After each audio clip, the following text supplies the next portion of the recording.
Hello viewers, कैसे हो आप सब लोग। एशियन ज्ञान फॉर ऑल में आप सभी का स्वागत है। जीके की जो हमने सीरीज़ स्टार्ट की हुई है कॉम्पिटिटिव एग्ज़ाम्स के लिए, ये उसका पार्ट 17 है। तो चलिए ले लीजिए अपनी कॉपी पेंसिल और क्वेश्चंस नोट डाउन करना स्टार्ट कर दीजिए। उससे पहले मेरे चैनल को सब्सक्राइब कीजिए, बेल आइकन को प्रेस कीजिए ताकि आपको हर नोटिफिकेशन टाइम पर मिल सके। चलिए देखते हैं अपना फर्स्ट क्वेश्चन। हमारा फर्स्ट क्वेश्चन है, भारत में वनों की ताज़ा स्थिति के संबंध में रिपोर्ट कौन जारी करता है। 4 ऑप्शन है हमारे पास, देखते हैं क्या क्या हैं। वन अनुसंधान संस्था देहरादून, भारतीय वन सर्वेक्षण विभाग देहरादून, राष्ट्रीय पर्यावरण शोध संस्था नागपुर, केंद्रीय शुष्क भूमि अनुसंधान संस्था जोधपुर। तो इसमें जो हमारा सही आंसर है वो है ऑप्शन नंबर 2, भारतीय वन सर्वेक्षण विभाग देहरादून। जो भारतीय वन सर्वेक्षण है उसको इंग्लिश में फॉरेस्ट सर्वे ऑफ इंडिया बोला जाता है, FSI। इसके अधीन जो है वो देश में वनों का संरक्षण किया जाता है और वनों के संसाधन जो हैं उनका आंकलन किया जाता है। तो चलो देखते हैं अब अपने नेक्स्ट क्वेश्चन को। नेक्स्ट क्वेश्चन हमारा, देश के सर्वाधिक क्षेत्रफल पर किस प्रकार के वन पाए जाते हैं। पर्वतीय वन, उष्ण आर्द्र सदाबहार वन, आर्द्र मानसून वन, उष्ण आर्द्र पतझड़ वन। तो जो देश का सर्वाधिक क्षेत्रफल है उसमें जो वन पाए जाते हैं वो पाए जाते हैं हमारे ऑप्शन नंबर 4 इसमें सही हो जाएगा, उष्ण आर्द्र पतझड़ वन।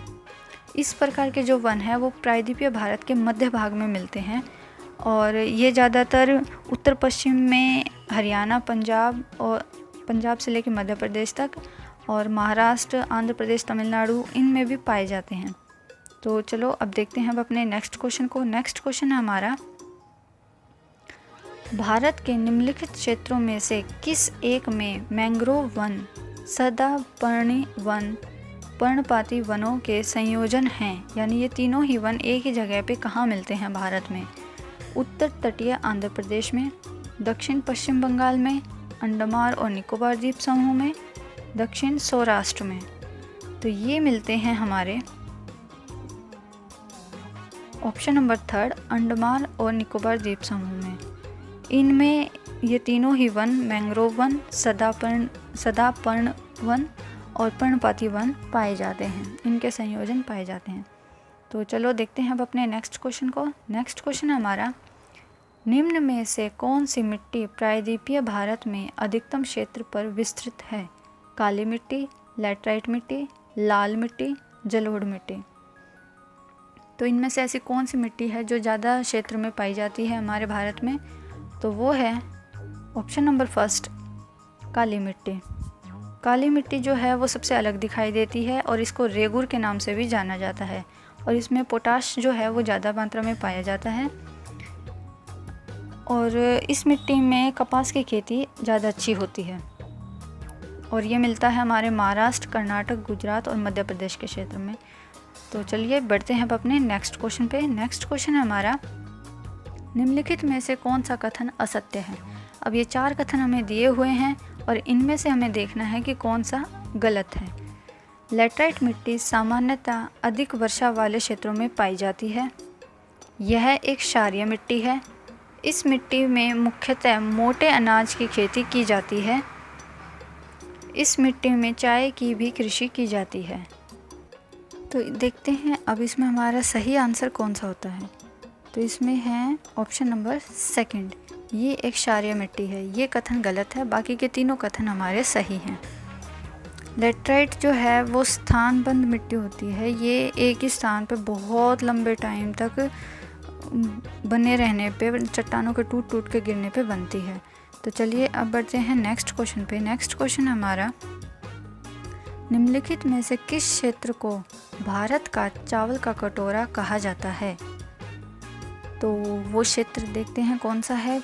उत्तर पूर्वी क्षेत्र, इंडो गंगाई क्षेत्र, कृष्णा गोदावरी डेल्टा, केरल तथा तमिलनाडु। तो जो हमारा भारत का चावल का कटोरा कहा जाता है वो कहा जाता है option number 3, Krishna Godavari delta को। तो चलो देखते हैं अब अपने नेक्स्ट क्वेश्चन को। नेक्स्ट क्वेश्चन हमारा, भारत में वृहत पैमाने पर जूट की खेती किस नदी घाटी क्षेत्र में की जाती है?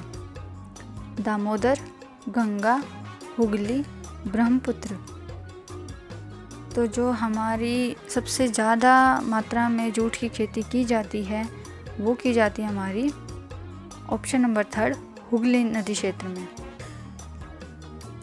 चलो बढ़ते हैं अब अपने नेक्स्ट क्वेश्चन पे। नेक्स्ट क्वेश्चन है हमारा, कौन सा भारतीय राज्य अग्रणी कपास उत्पादक है, यानी कपास के उत्पादक में सबसे आगे है? गुजरात, महाराष्ट्र, आंध्र प्रदेश, मध्य प्रदेश। तो वो है हमारा ऑप्शन नंबर 1 गुजरात। देश में जो सबसे कपास का सबसे ज़्यादा उत्पादन जो होता है वो गुजरात में होता है, और महाराष्ट्र में इसका साल का जो कपास का उत्पादन है वो गुजरात के कंपैरिजन में थोड़ा कम है, पर काफ़ी अच्छा है। तो चलिए बढ़ते हैं अब अपने नेक्स्ट क्वेश्चन पे। नेक्स्ट क्वेश्चन है, दक्षिण भारत में सर्वाधिक चाय उत्पादित करने वाला राज्य है, यानी दक्षिण भारत के जो क्षेत्र हैं उनमें चाय किस राज्य में सबसे ज़्यादा होती है? कर्नाटक, केरल, आंध्र प्रदेश, तमिलनाडु। तो देखिए हमें पूर्व भारत का तो पता है कि असम में सबसे ज़्यादा होती है, पर दक्षिण भारत में कहाँ होती है वो हम देख लेते हैं। तो वो होती है हमारी ऑप्शन नंबर 4 तमिलनाडु में। चलिए देखते हैं अब आज की वीडियो का लास्ट क्वेश्चन। निम्नलिखित राज्यों में से कौन काजू का मुख्य उत्पादक है? गोवा, महाराष्ट्र, केरल, कर्नाटक। तो इसका हमारा सही आंसर है ऑप्शन नंबर 2 महाराष्ट्र। महाराष्ट्र जो है वो सबसे ज़्यादा काजू का उत्पादन करने वाला राज्य है, और दूसरे स्थान पर आता है हमारा उड़ीसा और कर्नाटक। आपको मेरी वीडियो कैसी लग रही है प्लीज़ मुझे कमेंट बॉक्स में कमेंट करके ज़रूर बताइएगा। मेरे चैनल को सब्सक्राइब कीजिए, बेल आइकन को प्रेस कीजिए ताकि आपको हर नोटिफिकेशन टाइम पे मिल सके। थैंक्स फॉर वॉचिंग SGN ज्ञान फॉर ऑल।